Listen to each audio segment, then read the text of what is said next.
Bro, good afternoon. Good afternoon, San. Welcome back. Dugay Guys, matagal-tagal din Dugay po tawa nakita wa. Gimingaw po yung sa personal. Yan Tagpo sa una. Laag din bro. Pohon. Bro, may nakausap ako bro na hindi na sila gumagamit ng orasyon.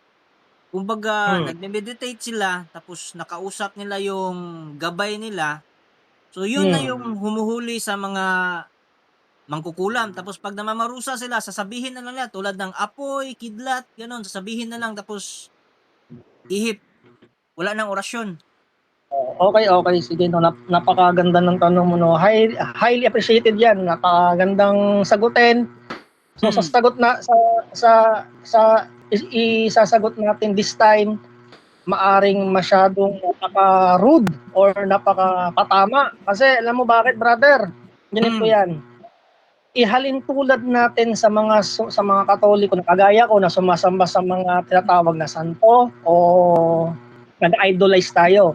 So, ang tawag sa ganyang process, brother, that's we call egregor practice. So, pag sinabing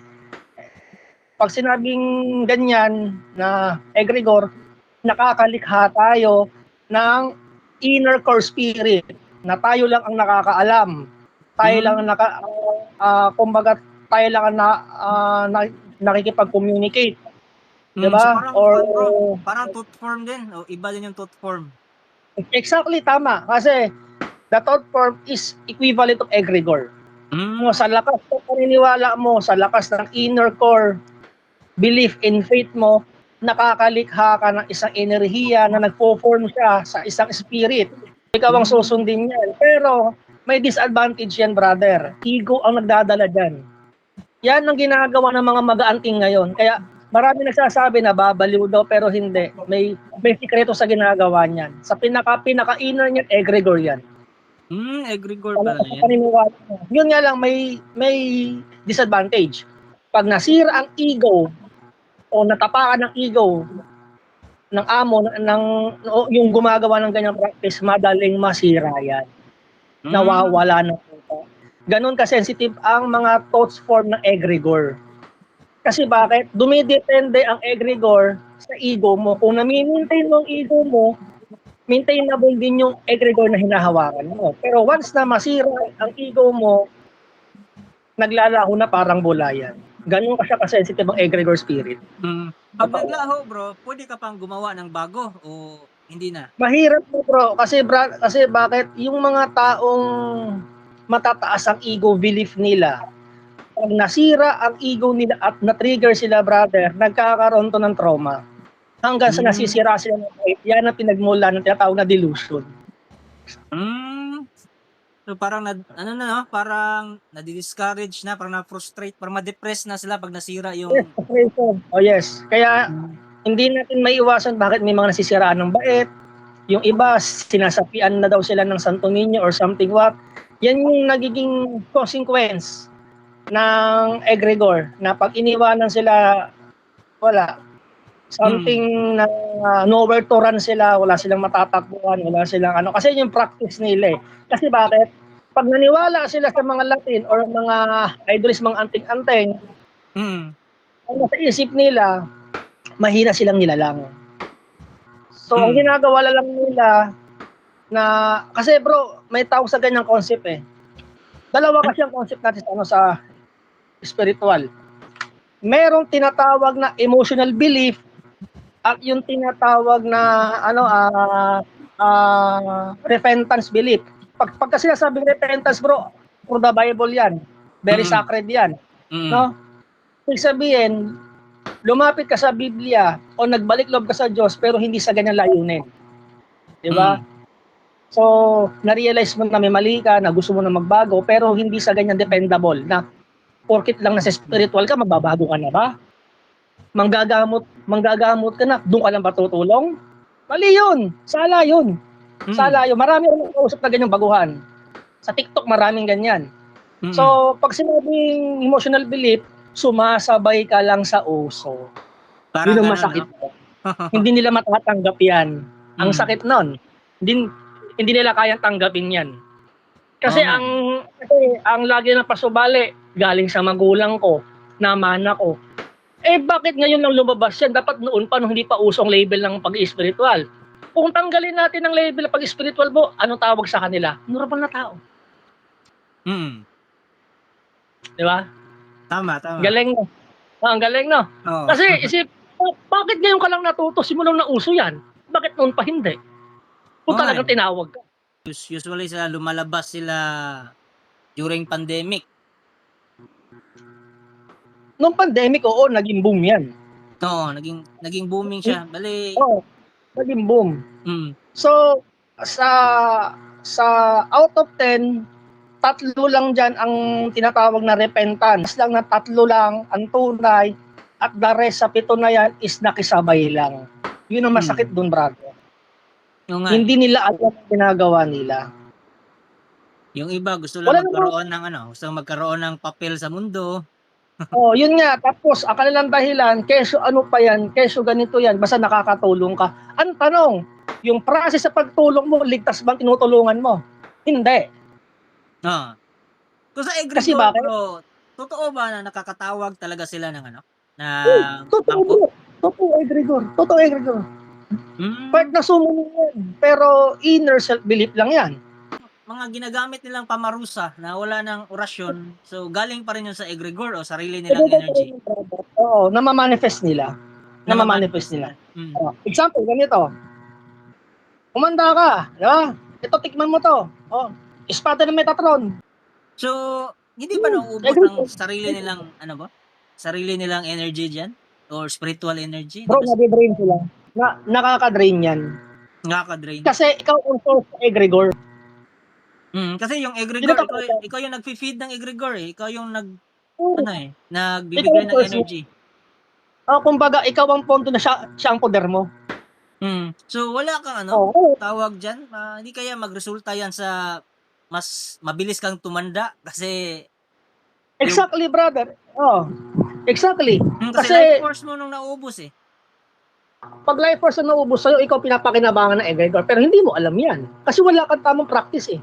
Hindi mo alam yung core history o ano ba yung disadvantage. Kasi brother, sa spiritual, huwag mo isipin advance. Huwag ka mag-isip ng positive. Isipin mo yung negative para maka-aware ka. O kaya marami ngayon na spiritual, gusto man natin respetuhin, pero unahin mo na respetuhin yung sarili nila. Kasi sila ang nasisira, hindi naman tayo eh. So may mga ganun talaga na hindi nila kayang tanggapin na mali sila. So yung iba naman nagtuturo sila sa ibang tao, so dapat mayroong precaution, no? Mayroong safety. Exactly, brother. Kailangan talaga na precaution. Anything when it happens, kahit sa office ka, kahit sa bahay ka, kahit buhay mo, importante ang self-precaution. Aware ka, nandun tatawag na pag-iingat. O yung precaution na sinasabi natin. Ano sinabi mo? Bro, yung ganong practice, bro, in the long term, may ano ba yan? May negative effect ba yan sa long term? Oo, meron. Brother, meron. Kasi nga, gaya na sinabi mo kanina, na ikaw ang source ng energy. Ikaw ang kinakain niya. So kung hindi nila alam kung paano mag-replenish ng energy, mauubos talaga yung life force nila. Patay. Natutuyuan sila. Tao, nauubos talaga dyan. Totoo yan. So the more na marami kang gagawin ng egregor, mas delikado yung life force mo. Delikado. Kasi kung wala kang good foundation, tinatawag na kung wala kang strong boundary sa sarili mo, kawawa ka. Kung yung sinasabi nilang utos ka ng utos pero hindi, ikaw pala inuutosan nila. Baliktad No? naman. Kumbaga, pinagbibigyan ka lang sa gusto mo, pero ang balik nun, life force mo. Exactly. Kung ilalagay natin sa psychological, ikaw pala ang ginagamit. Hindi sila ang ginagamit mo. Di ba? Ano bang dahilan? Ba't mo ginagamit sila? Kasi nanggagamot ka. Ang tawag sa ganyang panggagamot, brother, no touch healing. Kasi bakit? Ang attack healing. No touch healing. Kasi ang totoo talaga diyan, ang gumagawa niyan yung egregor na binuo mo sa thoughts. So hindi mo na kailangang hawakan. No touch na siya. Ang science naniniwala sa egregor. Exactly totoo, naniniwala sila. Kasi sila nagbigay ng term diyan. Scientific yan. Sila ibigyan ng term dyan. Kaya marami sa ating mga kababayan na Pilipino na nasa spiritual ngayon, na masakit man tanggapin, pero yun ang totoo. No, hindi Diyos ang nagpapa-under dyan, egregor. Kasi ang Diyos kasi is repentance belief kasi yan, brother. Hindi mo bibigyan ng dahilan ng sarili mo kung bakit ka nag-break love sa Kanya. Sa kadahilanan lang din naman na mahal mo siya at gusto mong magbago, pero hindi sa usapang occult o spiritual. Dalawang klase yan, brother. Isang emotional worship at isang repentance worship. Pagka sinabi emotional worship, nakikiuso ka lang. Ang sakit nun. Sakit nun. Sabay lang sa Sampal ano. sa kanila. Ano yung Sampal sa mga kanila. uso sa social media ngayon. Sampal sa kanila yan. Kaya sabi nila, pare-parehas naman tayo. Hindi. Magkakaiba tayo. Iba ang Diyos, iba ang Diyos ko. So naniniwala. Kasi bakit? Number one, babalik tayo sa biblical term. Ano ba sabi ng Diyos?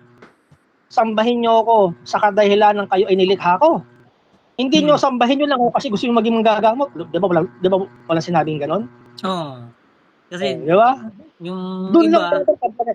nung hindi pa sila manggagamot o ayaw pa nilang maging magagamot, hindi nila sinasamba yung Diyos. Oo.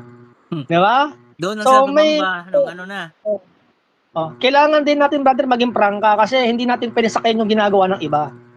Kasi ito, hindi naman sa lumalabas na minamalit natin sila. Kumbaga, ipinapaliwanag lang natin sa kanila kung ano yung mga disadvantage, no? Hindi natin sila kinokontra. Kumbaga, nabibigay lang tayo ng tinatawag na minimal precaution. Mag-iingat lang tayo kasi very bro, napakasardo. sa ano bro? Sa pasyente bro, hindi ba nakikikuha ng energy yung egregor sa pasyente? Anong nangyayari dyan, brother, na kapag invite ka ng mga fallen angel? Kasi nagbukas ka ng portal eh. So, pag sa portal mo, wala kang boundaries. Open yan. Anytime pwedeng merong mag-admit dyan. Pwedeng mag-address na ako to, di ba? Ako to. Gumagawa dyan. Pagdating naman sa side ng pasyente, bro, yung mga egregor, hindi ba kumukuha ng lakas sa pasyente? Yung mga energy doon? O Depende bro kasi hindi naman natin nakikita egregor. So napag-aralan lang natin yung terms nila. Pero meron akong na-discover hindi sa libro through actuals na nagkwento ang pasyente ng isang manggagamot na simula nung ginamot daw siya, gumaling siya. Pero may consequence. May malas-malas ang inabot niya. So ano yung kinukuha ng egregor? Yung wheel of fortune ng tao. Kung ano yung manifestation na gustong makamit ng tao, yun ang titira ng egregor. Yun ang i-steal. Kasi ang espiritu ang espiritu ng egregor, stealer yan. Mas okay nang malaman ng mga tao din. Oo, talaga, totoo. Mas maganda yung malaman nila kaysa naman sa huli pa nilang malalaman. Ang feeling nila hanggang doon lang ay okay na sila.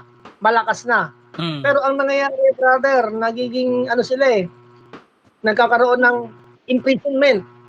No? Bilanggo sila ng sarili nilang paniniwala. Hindi sila makalabas doon. Mga spirits yung kalaban. So, depende na rin yun sa lakas ng egregor mo. Kung kaya mong talunin yung spirits talaga yung kalaban. Kung ang spirit ng kalaban is pure, na from the practice, talo ka. Kasi pure yan eh. No? Na may mention na sa Bible. Kung sino yung mga Duke of Hell. Di ba? King of Hell, Prince of Hell. Sabi nila, wala daw tatalo dyan. Hindi nila anak din ng Diyos yung mga yan. Sila Baphomet, sila Belphegor, sila Asmodeus, sila Citris, sila Lilith. Anak ng Diyos yan. May mga meron sila mga kanya-kanyang mga trono. Binigay mismo ng Diyos sa kanila yan. Hindi nila ginawa yan. Hindi nila ginawa. Ginawa ng Diyos yan bilang consequence sa tao. Siyempre yung mga entity na yun, kaya din yung gumawa ng mga egregor nila, no? Mas marami pa siguro kaya nilang gawin. Legion ang tawag ng legion. Hindi siya egregor. Legion ang tawag diyan. Legion na. Army of demons. Hindi kaya na egregor yan. Susunugin lang egregor yan. Lalamukin yung egregor. Lalanggamin. Ang lakas niyan. So, pagka may ganyang akala mo talo na pero hindi mo alam. Kaya demonyo, mapaglin lang yan. Emotionally belief lang ang ginagawa mo. Hirap yan. Naniniwala ka lang kasi ngayon mo lang narinig o nakikiuso ka lang na dahil sa naririnig mo sa iba, ina-add sa sarili mo, mali. Kasi bakit ngayon lang lumabas yan? Dapat noon ka pa marunong ka na. Greetings mga migs. Ito yung opinion ko regarding sa thought form o egregor na sabi ni Mark. So siya yung na-interview ko dati, si Mark Sator. So kaibigan natin yon si Mark. Para sa akin wala namang masama na gumamit ka ng ganun o yun yung method mo of healing. It's because hindi ka nagtatawag ng mga demons or mga fallen angels para magpagana ng mga orasyon o ano pa mang mga salita. So, it's all in your mind, your sidekick energy. Basta ito lang gagawin mo. You know how to replenish your chakra or your energy. Through meditation ba yan, o through grounding, or through prayers. Kasi, pag nagpe-pray ka, binibless ka ng positive energy ng deity na dinadasalan mo. So, at the same time, mapapatuloy mo yung belief mo, if you are biblical or not. Kasi, hindi ka nagtatawag ng ibang Diyos. So, it's all in your spiritual na energy.